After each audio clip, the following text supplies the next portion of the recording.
Hiya 10. I hope you're all okay and I hope you're keeping safe and well. I miss you guys so much.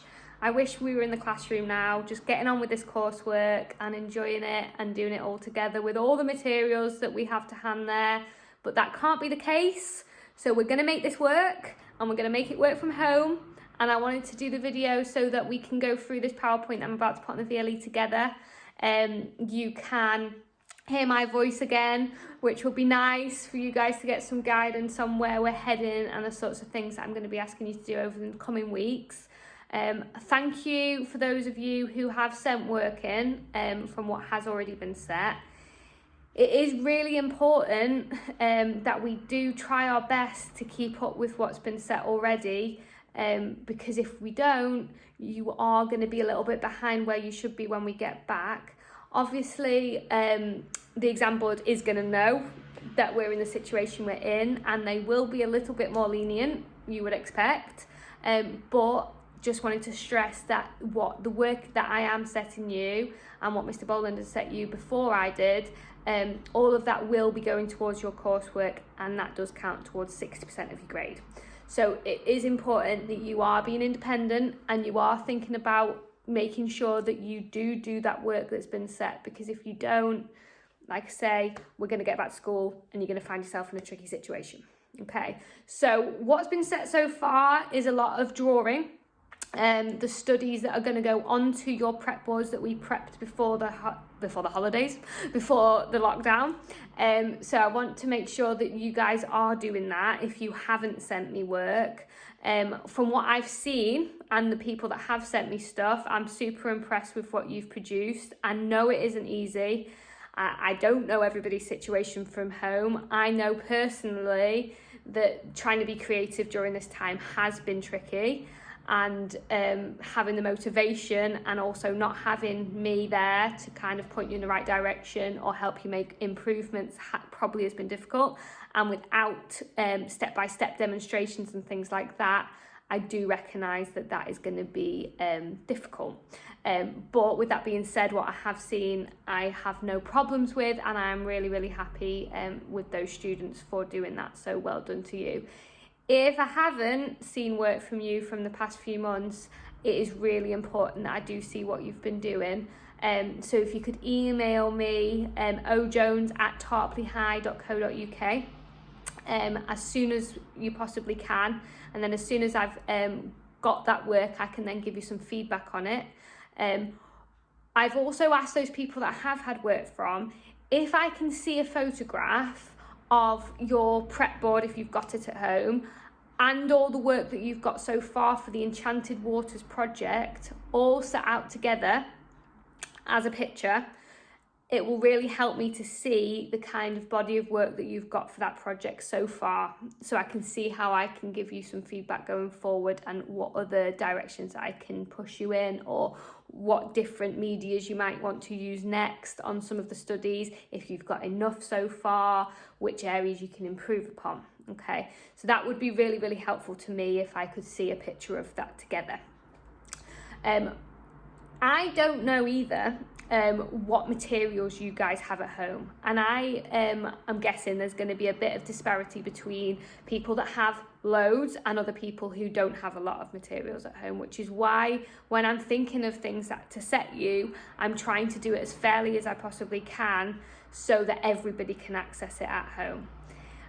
At this point, we are probably going to have to start to purchase some more materials if possible, via Amazon, or even in the supermarket. Some supermarkets have some art materials as well, to get your hands on things like pencil, crayons. A glue stick's really important for the next bit I'm about to show you. Obviously, I think most of you have pencils. Printer paper, and I'll explain why printer paper is important. Watercolours if you don't have watercolours at home, acrylic paints, set of acrylic paints and brushes if you don't have that, fine liner pens are going to be essential. I will, on the PowerPoint I'm going to put on the VLE, I'll put a list of the kind of materials that would be really beneficial to have at home in order to progress as much as we need to at home. Ideally, I would love to send home kits of material from school. We have asked, it's not going to be possible due to health and safety. So if possible, where it's not possible, totally understandable. There isn't an expectation. I have options when you don't have the materials, and the exam boards will be told that was the case during this time. So please don't worry about that. But I'll put a list onto the PowerPoint of that. Where I see us going next, so once I've seen all your work together, what you've got, I would also like to know who's got prep boards at home, who hasn't got a prep board at home. I want to know who's got their sketchbook at home and who hasn't. So if I haven't already spoken to you via email and you haven't sent me work, please can I, in the first instance, ask, and I've already said this in the video, for a picture of your prep board, if you've got it, with all the work that you've done so far on paper, any drawings that you've done from what the work has been set so far, so any studies that you've done, on top of the prep board with a photograph so I can see everything laid out together. And if you do have your sketchbook, maybe have your sketchbook in the picture as well, just so I can see what you've got. Obviously, if you don't have your sketchbook at home or you don't have your board at home, I'll see on the picture that they're not there, so you don't have it. And that will help me to know what you've got. If you've already got the equipment, obviously that's fine, you won't need to buy anything. If you don't have the equipment and you want to buy some equipment, then you can purchase that yourself. But you can let me know if you want to, what you do and don't have. That would also be helpful.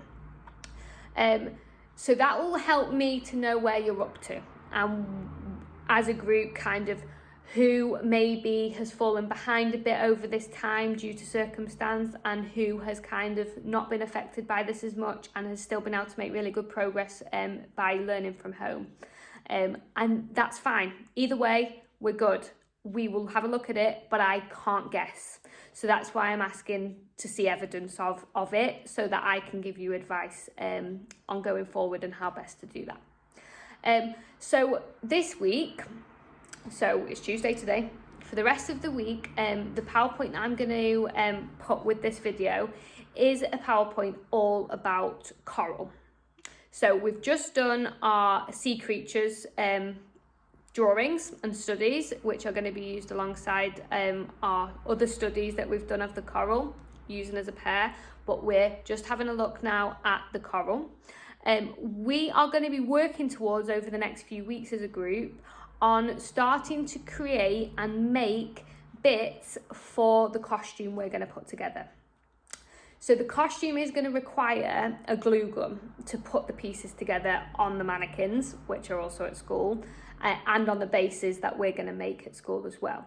So the time over the next few weeks are going to be spent making the individual pieces of coral out of paper that will then be put together onto our costume. We're going to be looking at another artist, which is on the PowerPoint, and her name's Julie Dodd. Julie Dodd is very similar to other artists that we've looked on our board so far. She crafts coral just using plain white paper. Now, the reason why I've chosen her to look at for these costumes is because it is accessible for everyone at home, because you should hopefully have scissors, a glue stick and white paper. That is all that's going to be required for this part. So I want you this week, so with it being the 2nd today, the 2nd to the 8th, next Monday, I want you to be having a look at the artist. So that's on the PowerPoint. That's the first slide on the PowerPoint. Well, second after the introduction slide. That's got the work of the artist on there. I want you to maybe have a research into the artist, having a look on her website. I'll put a link to her website on the PowerPoint as well for you to have a look at. Now, she doesn't just do the paper coral, but predominantly she does. I want you to have a look at the way the paper structures that she's made fit together, the clusters that she's created by making multiples of the same pieces of coral that she can then put together in groups. And the groups then get added together, and she starts to make these really cool organic forms and shapes to kind of recreate the coral reef, but out of paper. We're going to be doing very similar, but instead of her, because hers are on pieces of card that then she creates her sculptures on top of. Very similar to the people that did that at Conway. They did a 3D sculpture piece that was on a piece of card. This is very similar to that, but we're going to be doing it onto a mannequin. You'll see a picture of an example costume on the PowerPoint as well. So this PowerPoint, as well as showing the artist, the next slide has got 2 links, one to a YouTube clip and another one to a BBC video, both of which explain more about the coral and about coral reefs, and some facts about coral and coral reefs, where they live, how they live, etc.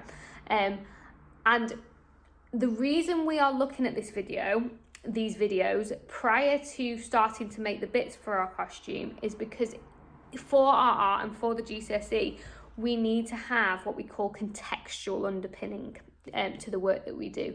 So this gives us the knowledge and the understanding of coral in order for us to be able to create a piece that's inspired by it.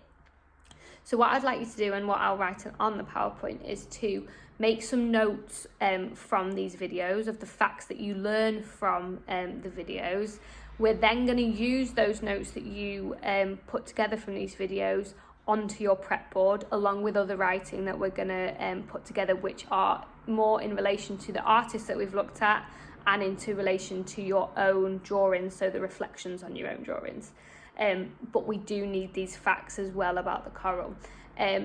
So those 2 videos are really interesting actually, and I learned loads from even watching those myself. So they would be really good to watch and to make notes on. And then following that, I've put slides together of some key coral varieties that we are going to be focusing on in the first instance for these costumes.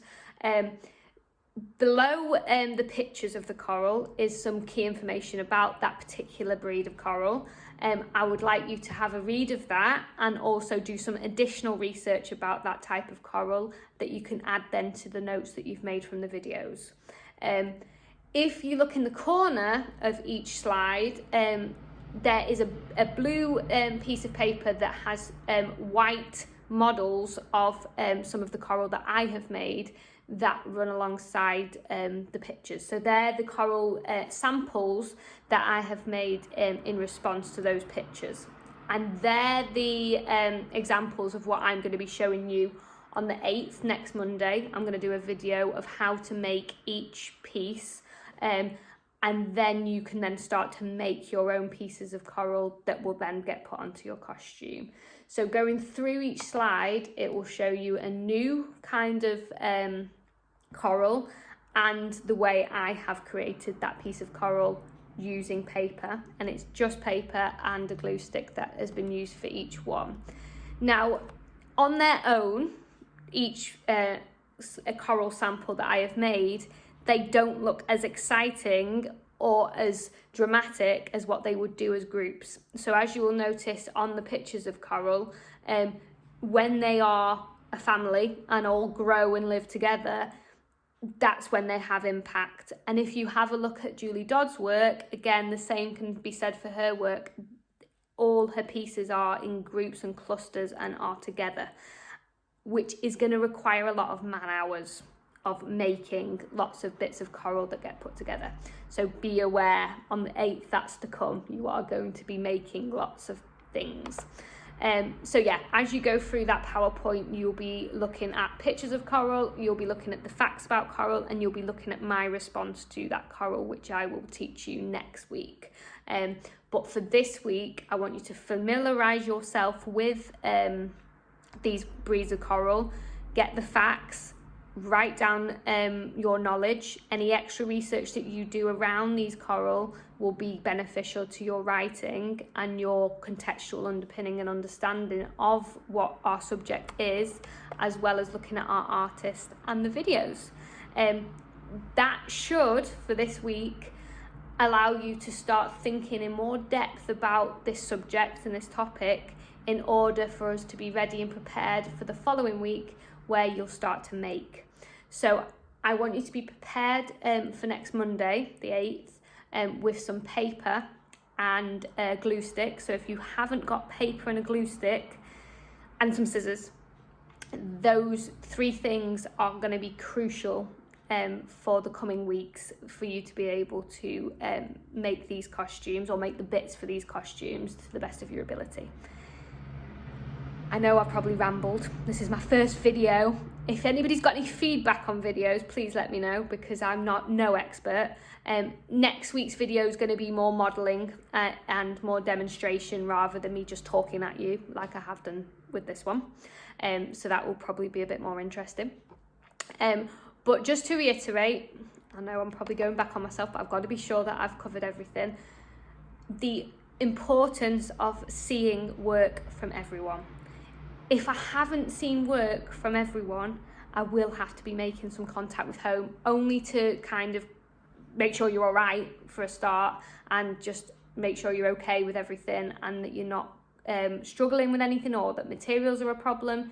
Honestly, I am here. I look at my emails about 50 million times a day at the moment. So if you need any advice on anything, or you want to just say, hold my hands up, miss, I have done no art over the past few months, I'd rather know than be in the dark, okay? Because this, although it feels like a very weird time, and it is a very weird time, we are going to still be expected to submit work.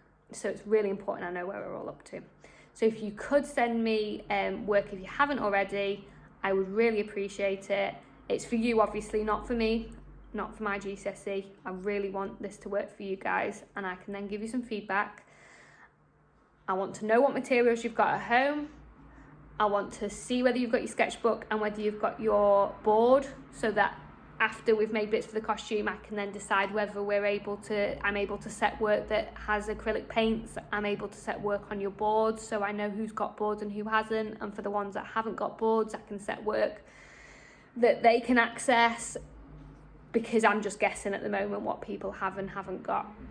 Okay, once we've made bits for the costume and you know and understand how they will be put together, we can then start to design them before we put them together, and then you can start being really creative with your ideas then. So we've got a lot to look forward to over the next few weeks, and I'm looking forward to seeing the work that you produce and the work you've already done. I know it's not an ideal situation, I really do, and I know you guys are going to be busy with your other subjects, and I know lots of work's being set, but I promise I'm going to keep making these videos. As much as I hate being in front of the camera, I'm going to do it for you guys because I want you to do well. Please send me your work, make me happy, and I will speak to you guys soon. If anybody needs me at any point, please drop me an email and I will respond as soon as I can. Thank you.